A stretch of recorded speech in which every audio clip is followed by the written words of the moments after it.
Listen, friend, pull up a chair, dim the lights just a little, because tonight we're not talking about one battle, one hero, or one fleeting moment in time. Tonight we're talking about us, all of us, the whole wild, wonderful, wretched family of mankind, from the first spark of fire in a cave to the footprints left on the dusty face of the moon, from the cradle of civilization to the edge of tomorrow.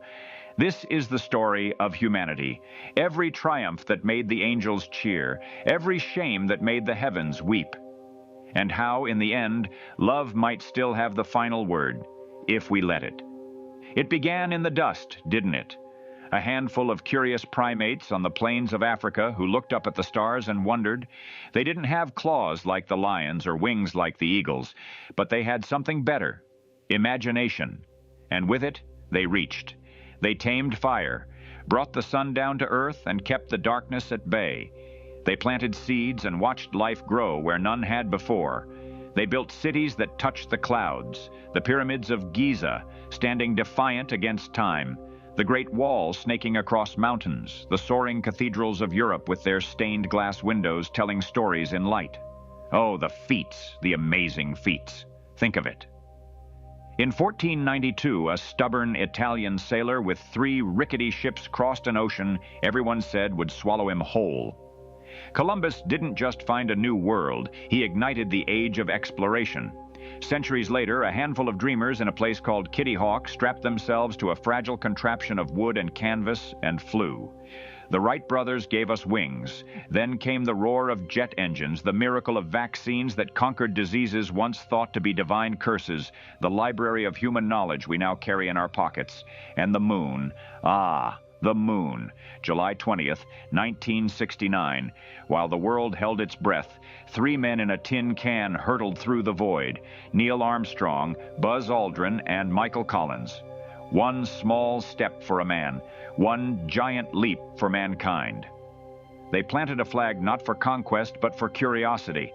They looked back at Earth, a fragile blue marble hanging in the blackness, and for one shining moment, we all saw ourselves as one people. No borders, no divisions, just home. We split the atom and harnessed its power. We mapped the human genome. We composed symphonies that stir the soul. Beethoven's Ninth, born in deafness yet shouting joy to the heavens. We painted masterpieces, wrote poems that outlive empires, built machines that think faster than any brain yet still turn to poetry for comfort. We've cured plagues, fed billions, connected every corner of the globe with a single tap. We've stood on the shoulders of giants, Einstein, Curie, Mandela, Gandhi, King, and reached higher still. Mankind, you magnificent, maddening creature, you have touched the face of God with your dreams.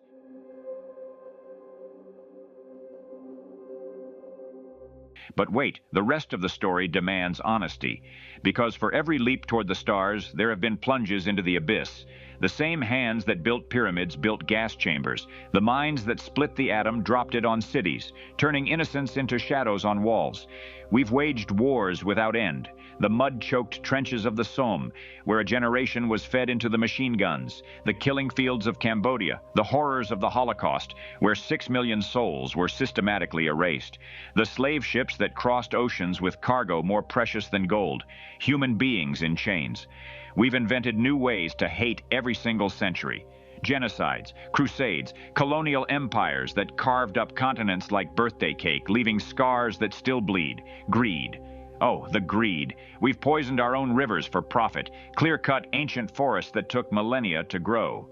Pumped the skies full of carbon until the ice caps weep and islands disappear beneath the waves. We've built economies that reward the ruthless and leave the kind behind. Children working in sweatshops so we can have cheaper shoes. Wars fought not for freedom, but for oil, for land, for power. Politicians who promise the moon while pocketing the stars. Corporations that treat human lives like line items on a balance sheet. And the everyday darkness? The quiet disgraces. The neighbor who goes hungry while we throw away food. The stranger we pass on the street without a glance. The lies we tell ourselves to justify indifference. We scroll past images of suffering, famine in one land, flood in another, bombs falling on hospitals, and we feel a pang, then keep scrolling. We divide ourselves by skin, by faith, by flag, by politics, until us versus them feels more natural than breathing. Yet here's the strangest truth of all. The only time we seem to remember we're family is when the sky falls. When the towers came down on September 11th, strangers ran into the smoke to pull others out. When a tsunami wiped out coast in 2004, the world opened its wallets and hearts. Earthquakes, hurricanes, pandemics, suddenly borders dissolved. People donated blood, shipped supplies, held candlelight vigils, sang songs from balconies during lockdown. Firefighters climbed endless stairs while everyone else fled.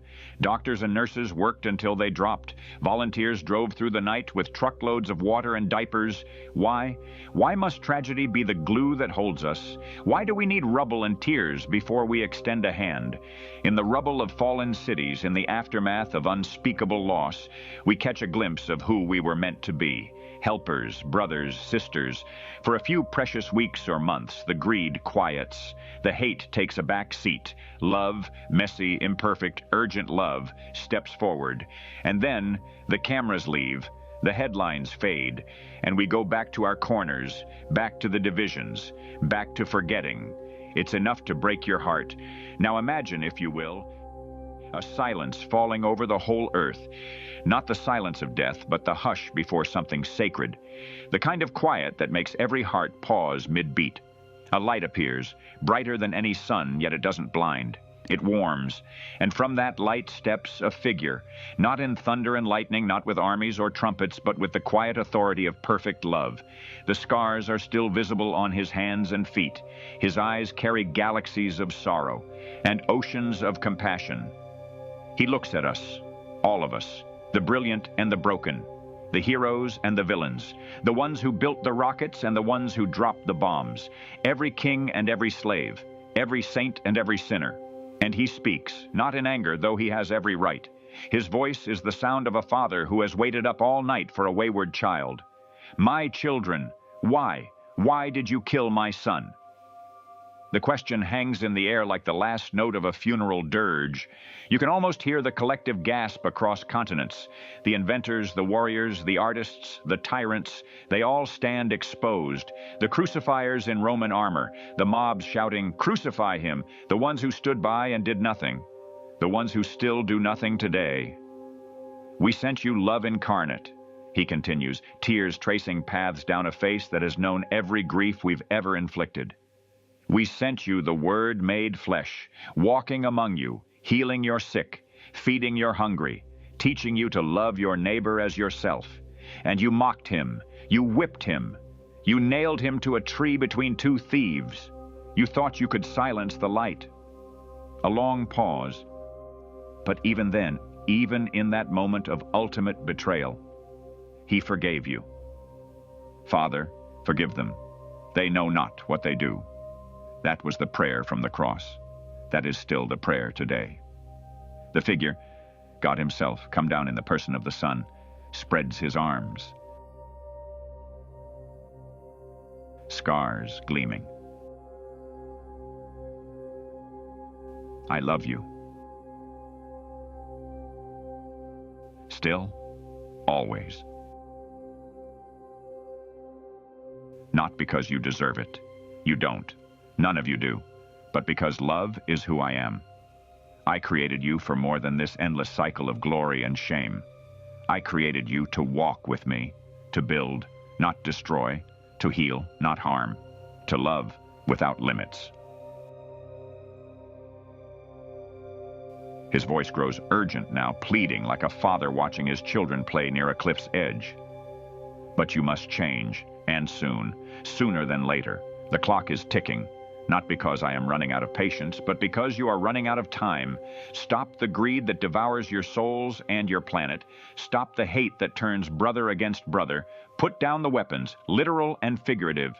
Look at the person next to you and see not an enemy, but another precious soul I died to save.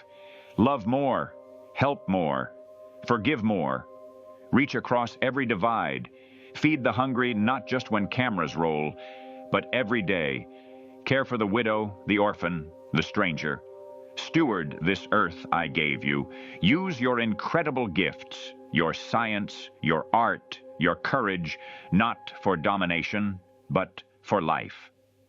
The tragedies that bring you together, they are echoes of the cross, reminders that suffering can birth redemption. But you don't need more crosses to finally live as family. You only need to remember mine.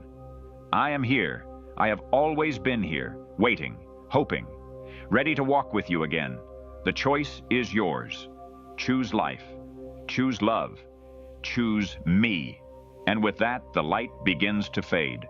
Not in abandonment, but in invitation, leaving every heart with a question that will echo until the end of days. What will you do with the rest of your story? Friends, mankind is a paradox wrapped in wonder, capable of moonshots and mass graves in the same breath. We are dust and divinity mixed together, but the God who hung the stars and allowed himself to be nailed to wood for our sake, he believes we are worth saving. He believes we can still become what he dreamed on the day he first breathed life into us. The rest of the story hasn't been written yet. The pen is in our hands.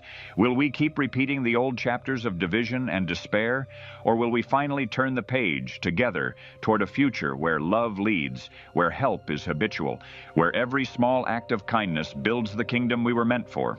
The choice, dear listener, is ours, right here, right now. But if we do not change, and change soon, the credits will roll on this grand, unfinished epic. The lights will dim not with a triumphant curtain call, but with the quiet finality of a story cut short.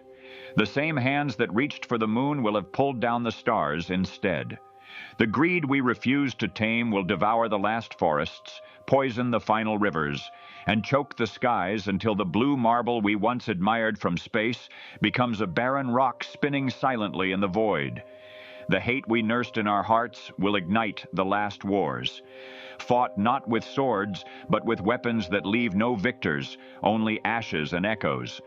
The tragedies that briefly united us will multiply until no helpers remain to rush into the rubble, because the rubble will be all that's left. God's outstretched arms, still bearing the scars of our betrayal, will linger in the gathering darkness. His voice a heartbroken whisper carried on the wind. I loved you enough to die for you, but you would not live for me. No more sunrises painted across horizons.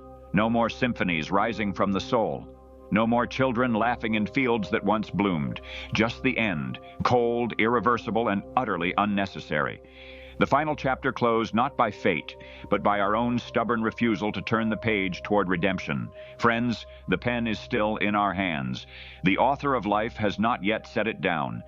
But the hour grows late. Choose now. Love fiercely. Forgive freely. Build what lasts. Or watch as the most extraordinary story ever told, the story of mankind, fades to black forever. And that, my friends, is the end of the story. Good day.